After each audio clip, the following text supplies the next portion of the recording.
ہر قسم کے روحانی جسمانی مسائل اور وظائف کے لیے صاحبزادہ سید عطا الرحمن شاہ صاحب کی یوٹیوب چینل کو سبسکرائب کریں۔ السلام علیکم ورحمۃ اللہ وبرکاتہ۔ اگر آپ ملازمت کی تلاش کر رہے ہیں کہ کہیں مجھے ملازمت مل جائے، نوکری مل جائے، جاب مل جائے،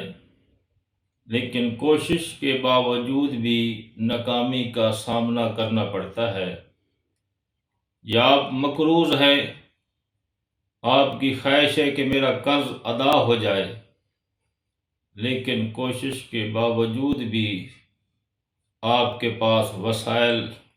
اور اسباب مہیا نہیں ہوتے۔ اسی طرح آپ کا اگر کوئی ایسی پریشانی اور مصیبت کے اندر مبتلا ہے، اور وہ ایسی پریشانی جس سے نکلنے کا کوئی راستہ نظر نہیں آ رہا، یا اس کے علاوہ کوئی ایسا آپ کا معاملہ جس میں آپ پریشان ہیں، آپ کو کوئی الجھن ہے، ٹینشن ہے، اور ہر طرف مایوسی ہی مایوسی نظر آتی ہے، کہیں کوئی امید کی کرن معلوم نہیں ہوتی، تو ان حالات میں آواز قدرت آتی ہے کہ لا تقنطوا من رحمت اللہ، اے میرا بندہ مایوس نہ ہو، اللہ کی رحمت بہت بڑی ہے، اس کی رحمت آپ اس کو طلب کریں۔ آپ کے مانگنے کے اندر تو کمی بیشی ہو سکتی ہے، لیکن وہ کریم ہے، مہربان ہے، وہ اپنے بندوں پہ یقیناً مہربانی والا معاملہ کرتا ہے۔ مایوس تو وہ ہو جس کا کوئی مالک نہ ہو، اور جس کا کوئی مشکل کشا نہ ہو، حاجت روا نہ ہو۔ اللہ کی ذات وہ حل المشکلات بھی ہے،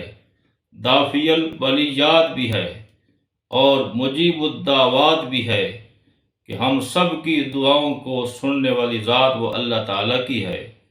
اور سن کر ہمیں اس کا انعام اور ثمرات بھی نصیب کرتا ہے۔ تو اس لیے ہمیں مایوس نہیں ہونا چاہیے۔ اس کا عمل اور وظیفہ یہ ہے کہ آپ دن کو یا رات کو کسی وقت بھی 2 رکعت صلاۃ الحاجت پڑھے۔ 2 رکعت صلاۃ الحاجت پڑھنے کے بعد حالت سجدہ میں یہ دعا پڑھے، یا مسبب الاسباب، یا مسبب الاسباب، یا مسبب الاسباب 500 مرتبہ پڑھے، اور جتنی عاجزی انکساری کر سکتے ہیں، اللہ کے سامنے عاجزی انکساری کرنا اللہ کو بہت پسند ہے، اور ساتھ اگر رونا بھی آ جائے تو ہمارا کام بن جائے گا۔ اس عمل کے بعد آپ اپنے مقصد کے لیے پڑھتے وقت بھی اپنے مقصد پر دھیان کرنا ہے، اور اس کے بعد دعا کرتے وقت بھی اپنے مقصد کے لیے دعا کریں۔ جس کے اندر آپ کو پریشانی ہے، ٹینشن ہے، اللہ تعالیٰ اس عمل کی برکت سے آپ کے جتنے بھی معاملات اور پریشانیاں ہیں، اللہ ان کو آسانی کے اندر تبدیل کر دے گا، اور ہر رکاوٹ، ہر بندش اللہ اس کو ختم کر دیں گے۔ رحمت، برکت اور عافیت اور خیریت کے اللہ دروازے کھول دیں گے۔ دعا ہے رب کریم اللہ تعالیٰ اس عمل کو تمام لوگوں کے لیے نفع کا باعث بنائے۔